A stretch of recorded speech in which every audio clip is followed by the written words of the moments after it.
शांति।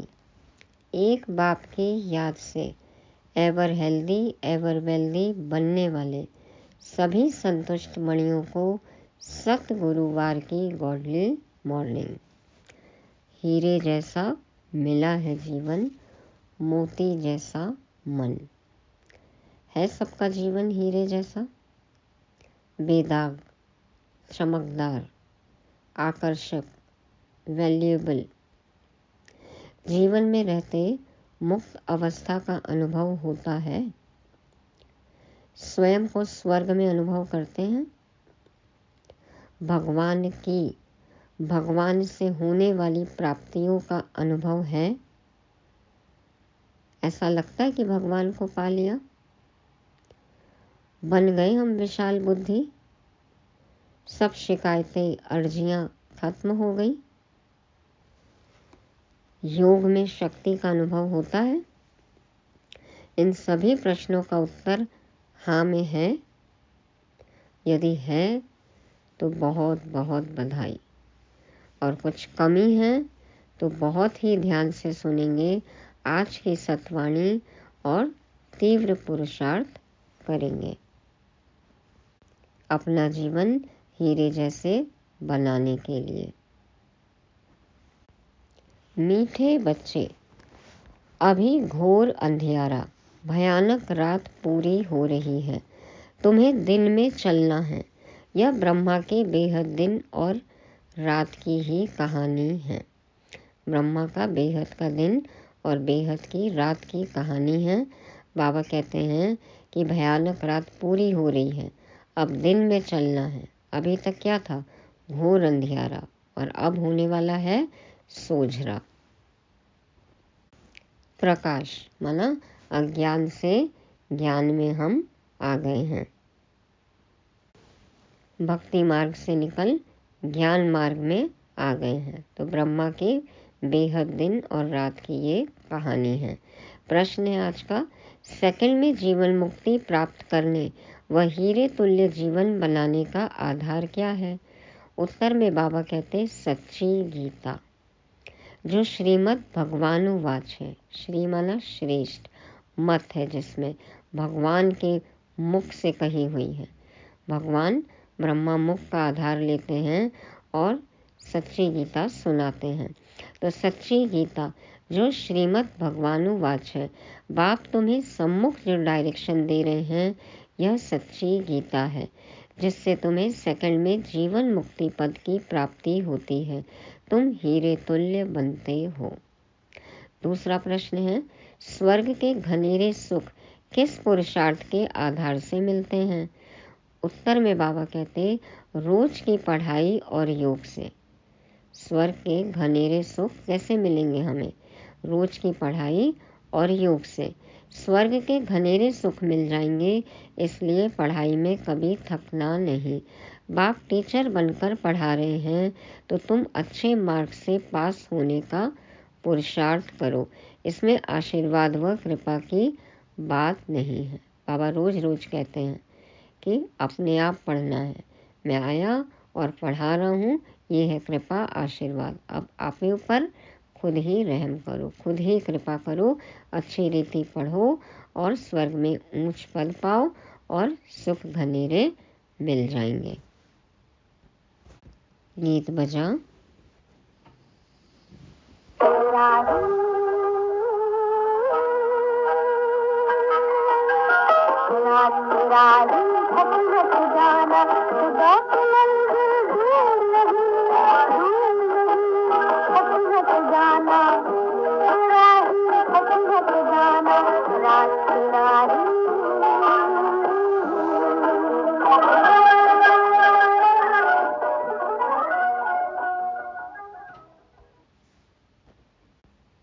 ओम शांति। अभी ये गीत तुम बच्चों ने नहीं बनवाए हैं, यह तो फिल्म वालों ने बैठ बनवाए हैं। अर्थ तो कुछ भी समझते नहीं।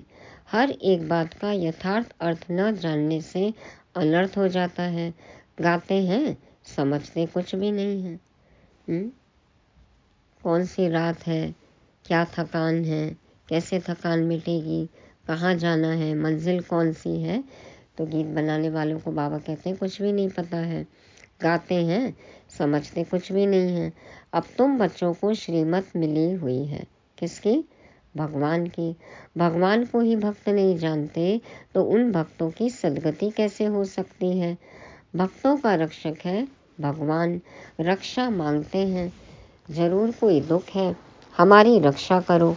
बहुत गाते हैं परंतु भगवान कौन है, किससे रक्षा करते हैं, जरा भी नहीं जानते। भक्त अथवा बच्चे अपने बाप को न जानने कारण कितने दुखी हो पड़े हैं। अभी इनका अर्थ तुम बच्चे समझते हो। अभी है घोर अंधियारी भयानक रात, आधा कल्प की रात है। कोई भी विद्वान आचार्य पंडित नहीं जानते कि रात किसको कहा जाता है। यूं तो यह जानवर भी जानते हैं रात सोने की, दिन जागने का होता है। 24 घंटे में जो दिन रात होते हैं उसकी बात नहीं हो रही है। यहाँ 5000 वर्ष का जो सृष्टि चक्र है उसमें 2500 वर्ष दिन और 2500 वर्ष रात की बात है।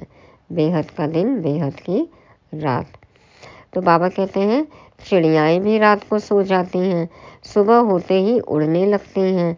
वह दिन रात तो कॉमन है। यह ब्रह्मा की बेहद की रात और बेहद का दिन है।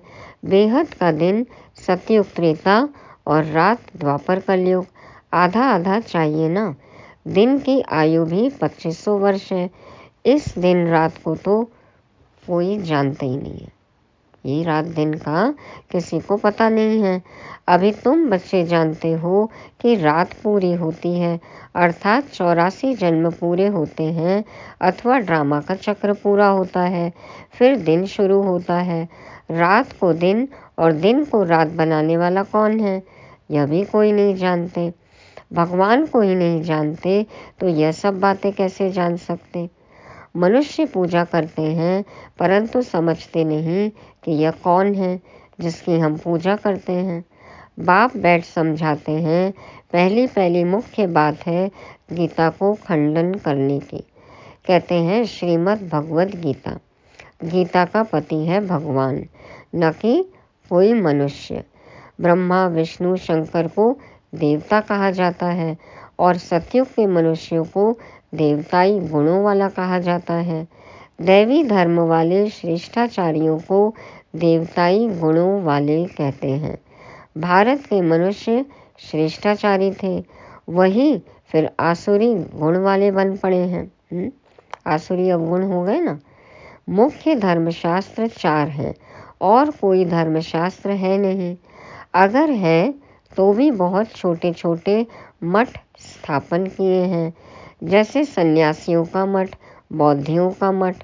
बुद्ध ने बौद्ध धर्म स्थापन किया, वह कहेंगे हमारा फलाना धर्मशास्त्र है।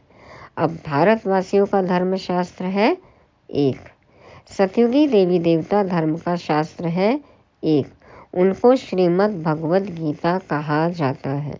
गीता माता, उनका रचयिता है परमपिता परमात्मा।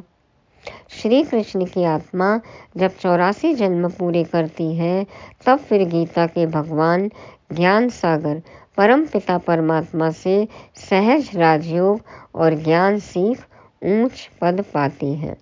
ऐसे ऊंच से ऊंच धर्मशास्त्र को खंडन कर दिया है, जिस कारण ही भारत कौड़ी तुल्य बना है। यह भी ड्रामा में एकच भूल है जो गीता को खंडन कर दिया है। बाप अब जो सच्ची गीता सुना रहे हैं वह निकलनी चाहिए। सच्ची गीता गवर्नमेंट को छपाना चाहिए। यह है श्रीमद् भगवान वाच। ये मुरली है सच्ची गीता। 4 धर्मों की जो बात करते हैं बाबा, बात कर रहे हैं। पहला है आदि सनातन देवी देवता धर्म, जिसका शास्त्र हो गई ये गीता, है ना, सच्ची गीता। फिर बाबा बात करते हैं इस्लाम धर्म की, तो कुरान, बौद्ध धर्म की धम्मपद, त्रिपिटक और ईसाई धर्म का बाइबल। तो बाबा कहते हैं कि बाप की जगह बच्चे का नाम डाल दिया, निराकार की जगह साकार का नाम डाल दिया, शिव बाबा की जगह श्री कृष्ण का नाम डाल दिया, इसलिए गीता खंडन हो गई और भारत का ये हाल हो गया। लेकिन अब सच्ची गीता गवर्नमेंट को छपाना चाहिए। यह है श्रीमद् भगवान उवाच। बच्चों प्रति बाप डायरेक्शन देते हैं, अच्छी रीति लिखना चाहिए शॉर्ट में। तुम जानते हो सच्ची गीता से सेकंड में जीवन मुक्ति मिल जाती है। बाप का बन, बाप से वर्षा लेना है, बीज झाड़ और ड्रामा के चक्र को समझाना है। गाते भी हैं सतयुग आदि सत है भी सत, होशी भी सत। सतयुग है भी सत, आदि सत है भी सत और होशी भी सत। तो चक्र रिपीट होता है ना। तो बाबा कहते हैं झाड़ को जानना भी सहज है, इनका बीज ऊपर में है। यह वैरायटी धर्मों का झाड़ है, इसमें सब आ गए। बाकी छोटी छोटी टालियां तो अथाह हैं, मठ पंथ बहुत हैं। भारत का आदि सनातन देवी देवता धर्म है। वह किसने स्थापन किया? भगवान ने, कोई मनुष्य ने नहीं किया। श्री कृष्ण तो दैवी गुणों वाला मनुष्य था। वह 84 जन्म पूरे कर अब अंतिम जन्म में है। सूर्यवंशी, चंद्रवंशी, वैश्यवंशी बनते बनते कलाएं कम होती जाती हैं। सूर्यवंशी राजधानी जो सतयुग में श्रेष्ठाचारी थी, सो कलयुग में अब भ्रष्टाचारी है, अब फिर श्रेष्ठाचारी बन रही है। तुम्हारी बुद्धि में है कि ऊंच से ऊंच पाठ किसका होगा, अभी तुम जान गए हो। मुख्य है ही शिवाय नमः। जो उसकी महिमा है वह ब्रह्मा विष्णु शंकर के लिए नहीं गा सकेंगे। प्रेसिडेंट की महिमा प्राइम मिनिस्टर को अथवा और कोई को देंगे क्या? सबका अलग अलग पद है, अलग अलग कर्तव्य है, अलग अलग अधिकार है, अलग अलग महिमा है। तो एक का किसी दूसरे को दे नहीं सकते। नहीं, अलग अलग टाइटल है ना, सब एक तो नहीं हो सकते। तुम बच्चों को अभी बुद्धि मिली है। तुम जानते हो क्राइस्ट को भी अपना क्रिश्चियन धर्म स्थापन करने का पाठ मिला हुआ है। आत्मा तो है बिंदी, उस आत्मा में पाठ भरा हुआ है। क्रिश्चियन धर्म की स्थापना कर फिर पुनर्जन्म लेते, पालना करते, सतो रजो तमो में आना है। पिछाड़ी में सारा झाड़ जर्जरीभूत होना ही है। हरेक को कितना कितना समय पाठ मिला हुआ है। बुद्ध को कितना समय पालना करनी है, यह तुम जानते हो। सारी कैलकुलेशन पता है ना सबको। अब भिन्न भिन्न नाम रूप में जन्म लेते रहते हैं। धर्म स्थापक अपने ही धर्म की पालना के लिए उसी धर्म में बार बार जन्म लेते रहते हैं। बाकी फॉलोअर्स तो इधर उधर कहीं भी जा सकते हैं। किसी भी धर्म में, किसी भी देश में कहीं भी जन्म हो सकता है। अभी बाबा तुम्हारी कितनी विशाल बुद्धि बनाते हैं, परंतु कोई तो शिव बाबा को याद भी नहीं कर सकते। बेहद का बाप बेहद स्वर्ग का वर्षा देते हैं, यह भी तुम समझा नहीं सकते। बाबा ने बहुत बार समझाया है। आत्मा में अविनाशी पाठ नूंधा हुआ है। एक शरीर छोड़ फिर दूसरा लेना है। कितनी गुह्य बातें हैं समझने की। जो स्कूल में रोज पढ़ते होंगे वही समझेंगे। कोई तो चलते चलते थक जाते हैं, पढ़ाई छोड़ देते हैं। गाते भी हैं तुम माता पिता हम बालक तेरे, तुमरी कृपाते सुख घनेरे। बाप कहते हैं हम तुमको स्वर्ग के सुख घनेरे देने का पुरुषार्थ करा रहे हैं, तुम थक नहीं जाना। पढ़ेंगे तभी तो स्वर्ग के सुख मिलेंगे ना। तो पढ़ाई छोड़ना नहीं है, थकना नहीं है। इतनी ऊंच से ऊंच पढ़ाई पढ़ना तुम छोड़ देते हो। कोई तो पढ़ाई छोड़ फिर विकार में भी चले जाते हैं, जैसे का तैसा बन जाते हैं। जैसे आए थे फिर वैसे ही बन जाते हैं, जस का तस। चलते चलते गिर पड़ेंगे तो और क्या होगा। भल वहाँ सुख में है, परंतु पद में तो फर्क है ना। यहाँ सब दुखी हैं, वहाँ राजा प्रजा सबको सुख है। फिर भी पद तो ऊंचा लेना चाहिए ना। पढ़ाई छोड़ दी तो माता पिता कहेंगे तुम तो लायक नहीं हो। बाप से स्वर्ग का वर्षा लेते लेते कई बच्चे थक जाते हैं। चलते चलते माया वार कर देती है तो लौट जाते हैं। पढ़ाई पढ़ते पढ़ते इधर उधर ध्यान भटक जाता है तो वापस चले जाते हैं। जो जमा किया वह फिर ना हो जाती, माइनस हो जाएगा। फिर बाकी क्या बनेंगे? स्वर्ग में भल जाएंगे लेकिन बिल्कुल साधारण प्रजा जाकर बनेंगे। बाप कहते हैं हमारा बनकर, फिर थक कर बैठ गए, वह ट्रेटर बन गए तो प्रजा में चंडाल जाकर बनेंगे। पढ़ाई थोड़ी पढ़ी है, जाना है तो स्वर्ग में तो आएंगे, लेकिन नौकर चाकर चूकर दास दासी चंडाल ऐसे बनेंगे। क्यों ऐसे क्यों बनेंगे? सभी चाहिए ना। स्वर्ग का मालिक बनते बनते अगर पढ़ाई को छोड़ देते तो उन जैसा महान मूर्ख दुनिया में कोई होता नहीं। बाबा को जानने के बाद, मुरली सुनने के बाद, बाबा मिलन करने के बाद फिर छोड़ दिया तो महान मूर्ख। लिखते भी हैं तुम माता पिता हम बालक तेरे, तुम्हारी कृपा से स्वर्ग के बहुत सुख घनेरे मिलते हैं, कृपा करो। बाप कहेंगे कृपा की तो बात ही नहीं, मैं टीचर हूँ, पढ़ाऊँगा, पुरुषार्थ तुम करो अच्छे मार्क्स से पास होने का। बाकी मैं थोड़ी बैठ सब पर आशीर्वाद करूँगा। तुम योग में रहो तो ताकत मिलती रहेगी। सभी थोड़ी गद्दी पर बैठेंगे, एक दो के सिर पर बैठेंगे क्या? सब तो महाराजा महारानी राजा रानी नहीं बनेंगे। ये सोच के क्या हम पुरुषार्थ नहीं करते? आप करो, आप बैठोगे। हाँ, ये क्यों सोचते हो कि कोई और करेगा? वो अलग बात है कि सब तो नहीं बनेंगे, लेकिन पुरुषार्थ तो करें ना। हम क्यों नहीं बन सकते? मैं क्यों नहीं बन सकती आत्मा? तो बाबा कहते हैं तो धर्म मुख्य है ही 4, शास्त्र भी 4 हैं, उनमें मुख्य है गीता, बाकी सब उनके बच्चे हैं। वर्षा तो माता पिता से ही मिलता है। अब बाप सम्मुख समझा रहे हैं सिर्फ गीता पढ़ने से ही थोड़े ही राजाओं का राजा बन जाएंगे। बाबा ने तो गीता पढ़ी है। ब्रह्मा बाबा दादा लेखराज जी कितना भक्ति करते थे, 12 गुरु किए थे, गीता पाठ करते थे, गीता रखते भी थे पास में, परंतु उनसे होता कुछ भी नहीं है। यह सब है भक्ति मार्ग के शास्त्र। तुमको पुरुषार्थ कर 16 कला संपूर्ण बनना है। अभी तो तुम्हारे में कोई कला कोई गुण नहीं रहा है।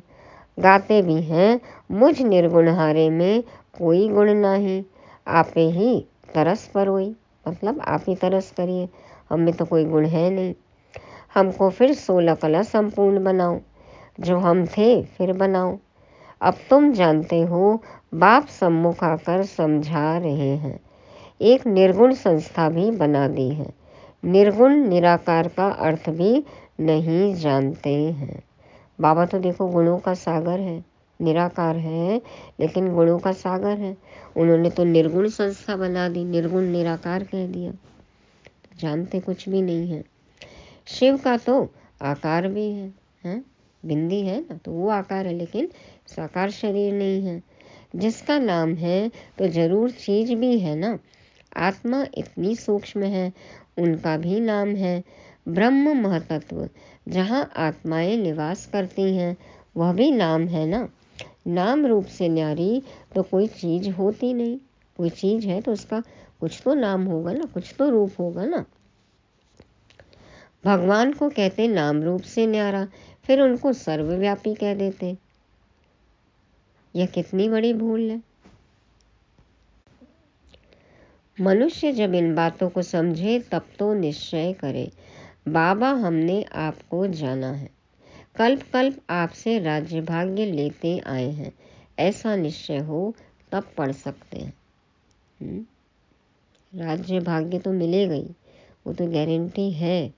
अभी बाबा का बन के पढ़ाई करके जो सुख शांति मौज का अनुभव होता है वो पहले कभी हुआ? जो खुशी अभी अनुभव होती है वो पहले कभी हुई? तो बाबा कहते ऐसा निश्चय हो तब पढ़ सकते हैं, यहाँ से बाहर निकलते और भूल जाते हैं। इसलिए पहले पहले तो लिखवा लेना चाहिए। बरोबर शिव बाबा आया है राजयोग सिखलाने। लिख कर भी देते, फिर पढ़ते नहीं। ब्लड से भी लिख कर देते हैं। पहले तो बाबा को खून से भी लिख कर देते थे, फिर क्या हो गया, खून पानी हो गया, छोड़कर चले गए। परंतु आज है नहीं। माया कितनी तीखी है, बाप कितना बैठ समझाते हैं।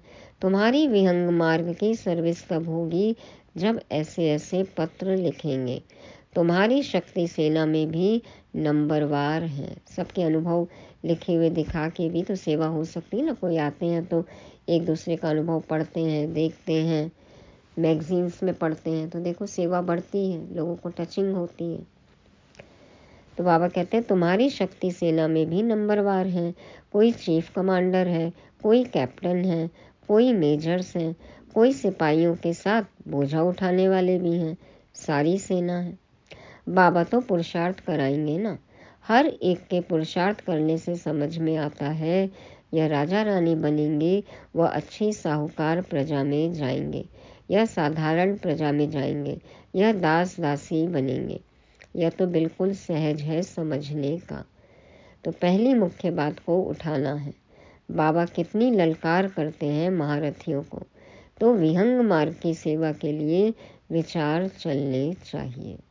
सबको बताना है, विहंग मार्ग की सेवा करनी है। हर एक आत्मा को पता चले कि भगवान धरती पर आए।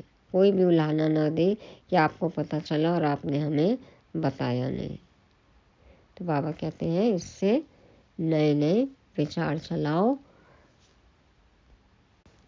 पॉइंट्स निकालो और सेवा करो। अच्छा, मीठे मीठे सिक्के लदे बच्चों प्रति माता पिता बाप दादा का याद प्यार और गुड मॉर्निंग। रूहानी बाप की रूहानी बच्चों को नमस्ते। हम रूहानी बच्चों की रूहानी बाप दादा को याद प्यार, गुड मॉर्निंग और नमस्ते। शुक्रिया बाबा, शुक्रिया। धारणा के लिए मुख्य सार। पहला पॉइंट, पढ़ाई में थकना नहीं है। ऊंच से ऊंच पढ़ाई रोज पढ़नी और पढ़ानी है। दूसरा, विहंग मार्ग की सर्विस करने की युक्तियां निकालनी है। योग में रह बाप से ताकत लेनी है। कृपा आशीर्वाद मांगनी नहीं है। वरदान, वरदानों की दिव्य पालना द्वारा सहज और श्रेष्ठ जीवन का अनुभव करने वाले सदा खुशनसीब भव। वरदानों की दिव्य पालना द्वारा सहज और श्रेष्ठ जीवन का अनुभव करने वाले सदा खुशनसीब भव।